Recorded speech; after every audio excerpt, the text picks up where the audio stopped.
Gracias por continuar con nosotros aquí en Panorámico. Estamos con el Dr. David Adams revisando el tema de la cultura de la paz.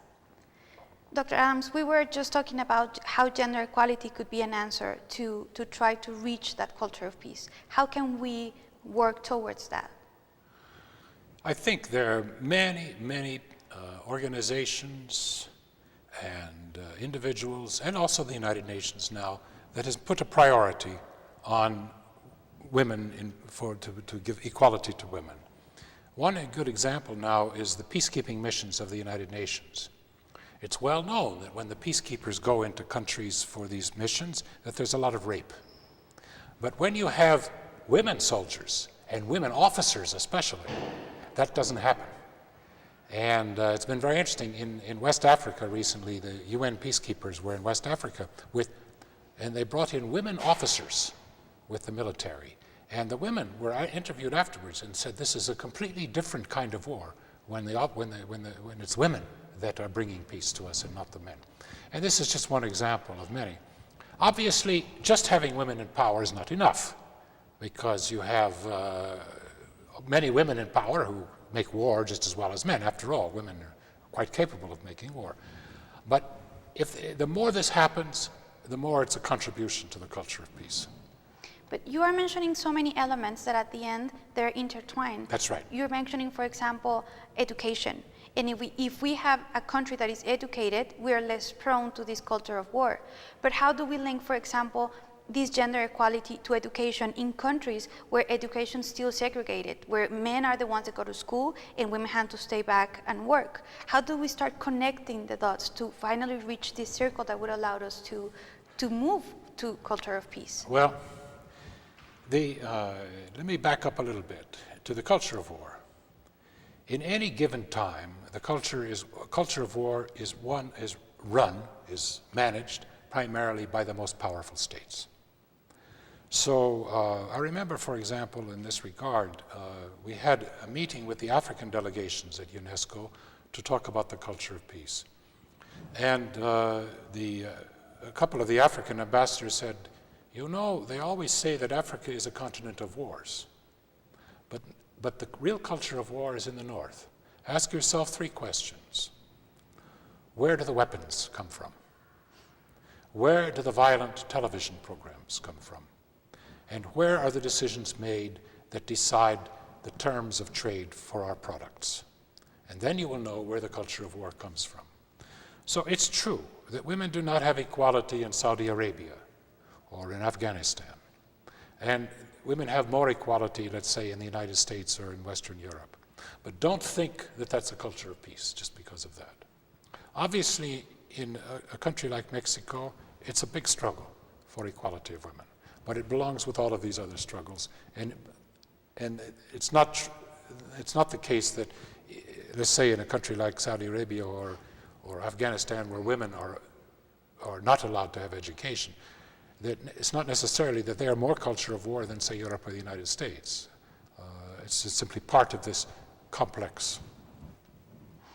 Yeah, I understand the link between education and the culture of war, but let's try to go back a little bit to Mexico. In Mexico, we are struggling to have a better education system. Yes. And we are struggling to have better distribution of resources, of wealth. We have 40% of the population under the poverty line. Yes. And that, I think, it just keeps igniting the culture of war. And that's what the people that do not have all those resources, then they look to the drug dealing industry as an alternative. And therefore, we are creating negative alternatives for those people that we cannot provide. What can we do as a society to try to close those doors that allow our people to go to that different paths, instead of trying to keep them into the path and including all the parts of society running in that path of the culture of peace? Yeah. How can we contribute to that? I've been here on this campus of Tecnológico de Monterrey for only a few days, but I have met students that are really fantastic.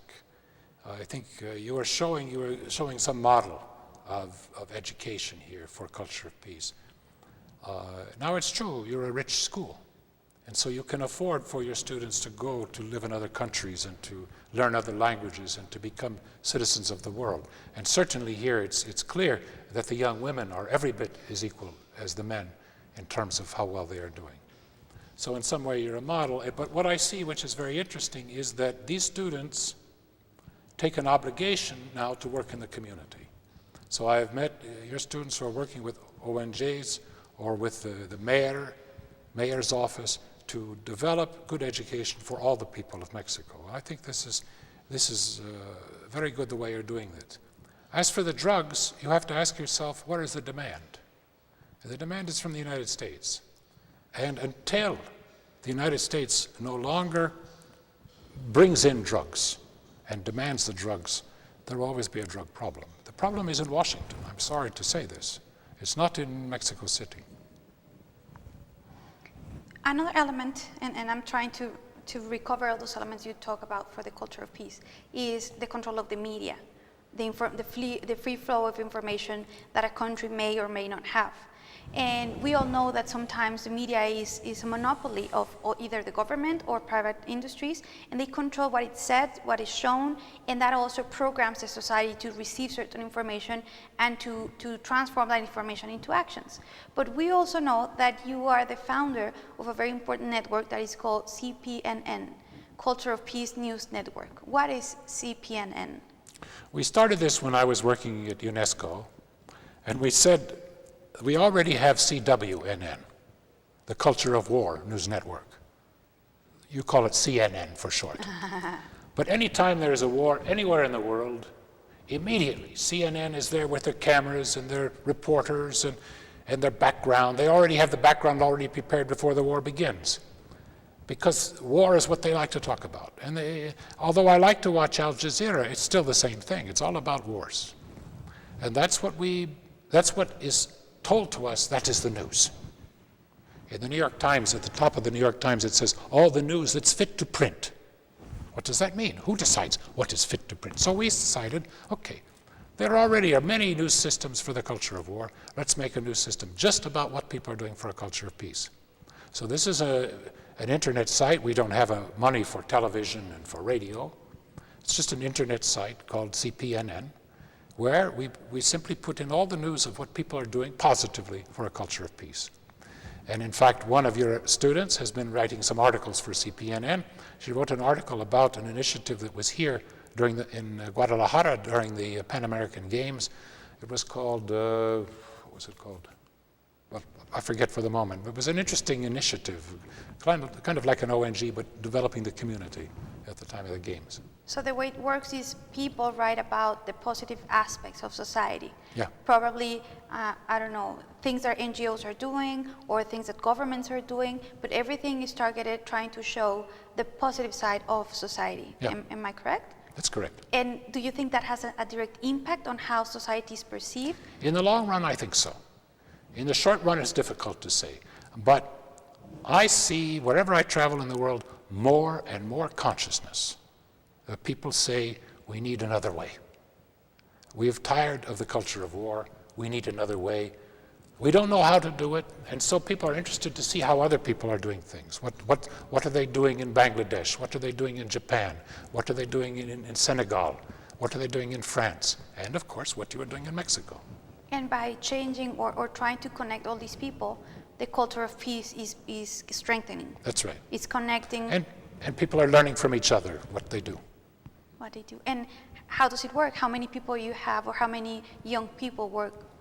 Well, we now have about 100 young people that are reporters, but it's all free. There's no money. My entire budget for the year is $2,000. That's the entire budget of CPNN, which is, internet is wonderful for that. You can do wonderful things on internet. Well, let me share the websites of CPNN to our audience.